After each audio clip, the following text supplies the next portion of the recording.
നമുക്ക് ഇന്ന് കുമ്പളങ്ങയും മാങ്ങയും കറി വയ്ക്കാം.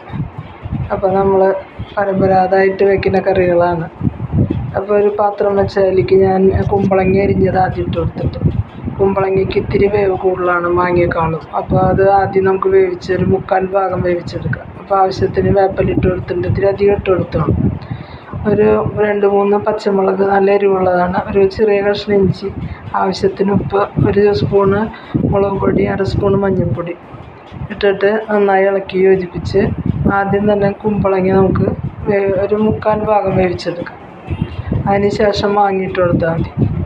അപ്പോൾ അത് വെന്ത് വരട്ടെ. അപ്പോൾ അതിൻ്റെ ഇടയിൽ നമുക്കൊരു അരപ്പ് തയ്യാറാക്കാം. ഒരു 2 പിടി തേങ്ങയാണ് ഞാൻ എടുക്കുന്നത്. അതിലേക്ക് ഒരു 1/2 സ്പൂണ് ജീരകം, നല്ല ജീരകം ഇട്ട് കൊടുത്തിട്ടുണ്ട്. പിന്നെ ആവശ്യത്തിന് വെള്ളം ഒഴിക്കുക. പിന്നെ ഒരു 4 ചുവന്നുള്ളി ഞാൻ അരിഞ്ഞിട്ട് കൊടുക്കണം, നന്നായി അരിഞ്ഞ് കിട്ടാൻ വേണ്ടിയിട്ട്. വല്ലാണ്ട് ചെറുതാക്കണ്ട, എന്നാലും അങ്ങനെ തന്നെ ഇടണേലും നല്ലതാണ്, നമുക്കൊന്ന് അരിഞ്ഞിടും. അപ്പോൾ ഒരു 4 ചുവന്നുള്ളി ഇട്ട് കൊടുത്തിട്ടുണ്ട്. അതും കൂടി അരച്ച് നമുക്ക് മാറ്റി വയ്ക്കാം. അപ്പോൾ നമ്മുടെ കുമ്പളങ്ങ വെന്ത് വന്നിട്ടുണ്ട്. നമുക്ക് ഇതിലേക്ക് ഇനി മാങ്ങ ഇട്ട് കൊടുക്കാം. നമുക്ക് വളരെ എളുപ്പത്തിൽ ഉണ്ടാക്കാൻ പറ്റുന്ന ഒരു കറിയാണ് കേട്ടോ, വളരെ ടേസ്റ്റിയാണത്. അത് നമുക്ക് മാങ്ങ ഇട്ട് കൊടുക്കാം. ഇതൊക്കെയാണ് നമ്മൾ ആദ്യമൊക്കെ കഴിച്ചിരുന്ന കറികൾ. ഇതൊക്കെ അത് കുറഞ്ഞു, അങ്ങനത്തെ കറികളൊക്കെ. ഇതൊക്കെ നമ്മൾ കഴിക്കണം എന്നാണ് ഞാൻ പറയാം. അപ്പോൾ നമുക്ക് വെള്ളമൊക്കെ ഇത്തിരി കൂടി ഒഴിച്ച് കൊടുത്ത് ഉപ്പൊക്കെ പാകമാക്കിയിട്ട് ഒന്നുകൂടി നമുക്ക് മാങ്ങയ്ക്ക് വളരെ വേവ് കുറവാണ് കേട്ടോ, പെട്ടെന്നായി കിട്ടും. അപ്പോൾ നമുക്ക് മൂടിയിട്ട് വേവിക്കാൻ വയ്ക്കാം. അപ്പോൾ ഇത് രണ്ടും വെന്ത് വന്നിട്ടുണ്ട്. അപ്പോൾ ഇതിലേക്ക് നമുക്കിനി അരപ്പ് ചേർത്ത് കൊടുക്കാം. അരപ്പ് വല്ലാണ്ട് തിളച്ച് ഇതാവരുത്. അപ്പോൾ നമ്മൾ ഇളക്കി കൊടുത്ത് അതൊന്ന് ചെറിയ ഒരു തള വരുമ്പോഴേക്ക് നമുക്ക് നിർത്തണം. തിളച്ചിങ്ങനെ നിർത്തരുത്, അത് പിരിഞ്ഞതായി പോകും. അപ്പോൾ നമ്മളിങ്ങനെ ഇളക്കി കൊടുത്ത് തന്നെ എടുക്കാം. അപ്പോൾ അതായി വന്നിട്ടുണ്ട്. ഇപ്പോൾ ഇതിലേക്ക് ഇതുപോലെ ആയി വന്നിട്ടുണ്ട്. നമ്മൾ വല്ലാണ്ട് തിളച്ച് ആക്കി കളയരുത് കേട്ടോ. അപ്പോൾ അങ്ങനെ ആയി വരുമ്പോൾ നമുക്കിനി അതിലേക്കൊരു കാച്ചിൽ തയ്യാറാക്കാം. ഇത്രയും ടേസ്റ്റി ആയിട്ടുള്ള കറി നമ്മൾ ഒരിക്കലെങ്കിലും ഇങ്ങനെ ഉണ്ടാക്കി നോക്കിയോളൂ. വളരെ ടേസ്റ്റാണ് ഈ കറി. ഇതിൻ്റെ കൂടെ ഒരു തോരന എന്തെങ്കിലും ഉണ്ടായാൽ മതി. നമുക്കൊരു നല്ല ഒഴിച്ച് കറിയാണത്. അപ്പോൾ ഒരു ചട്ടി വെച്ചിട്ടുണ്ട്. അതിലേക്ക് ഞാനൊരു 1 ടേബിൾ സ്പൂണ് വെളിച്ചെണ്ണ ഒഴിച്ച് കൊടുത്തിട്ടുണ്ട്. ഇതൊക്കെ വെളിച്ചെണ്ണയിൽ തന്നെ ഉണ്ടാക്കണം കേട്ടോ. കടുക് 1 സ്പൂൺ ഇട്ട് കൊടുത്തിട്ടുണ്ട്. അത് പൊട്ടി വരുമ്പോൾ നമുക്കൊരു 1/2 സ്പൂണ് ഉലുവ ഇട്ട് കൊടുക്കാം.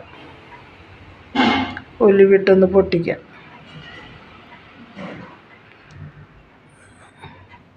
അപ്പോൾ ഉലുവയും കൂടി പൊട്ടി വരുമ്പോൾ ഒരു പിടി ചുവന്നുള്ളി ഞാൻ ഇട്ട് കൊടുക്കുന്നുണ്ട്. അരിഞ്ഞ് വെച്ച ചുവന്നുള്ളി ഒരു പിടി, ഒരു 10-25 ചുവന്നുള്ളി ഉണ്ട്. ഭയങ്കര വലിയ സൈസല്ല, ചെറിയ ചുവന്നുള്ളിയുണ്ട്. ഇങ്ങനെ ഒരു പിടി ചുവന്നുള്ളി നമുക്ക് ഇട്ട് കൊടുക്കാം.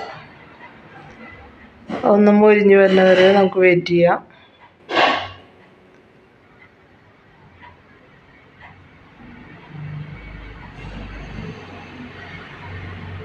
ഇതിലേക്ക് ഇനി ഞാൻ മൊരിയുമ്പോൾ വേപ്പലയും അതുപോലെ വറ്റൽമുളക് മുഴുവനോടെയുള്ള വറ്റൽമുളക് പൊട്ടിച്ചിട്ടുണ്ടാണ്. അപ്പോൾ ഞാനിപ്പോൾ എൻ്റെ കയ്യിൽ അത് കഴിഞ്ഞിരിക്കുകയാണ്. അപ്പോൾ ഞാൻ ചതച്ച വറ്റൽമുളക് ഒരു സ്വല്പം ഞാൻ ഇട്ട് കൊടുക്കുന്നുണ്ട്, ആ മണമൊന്ന് കിട്ടാൻ വേണ്ടിയിട്ട്.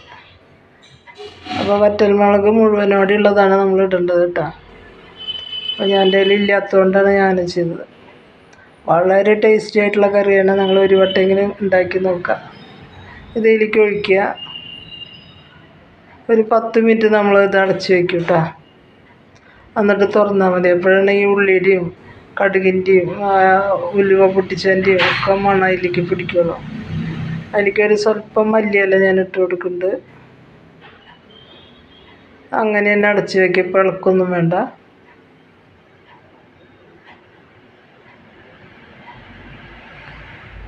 ഒരു 15 മിനിറ്റ് കഴിഞ്ഞിട്ടാണ് ഞാൻ തുറന്നത്.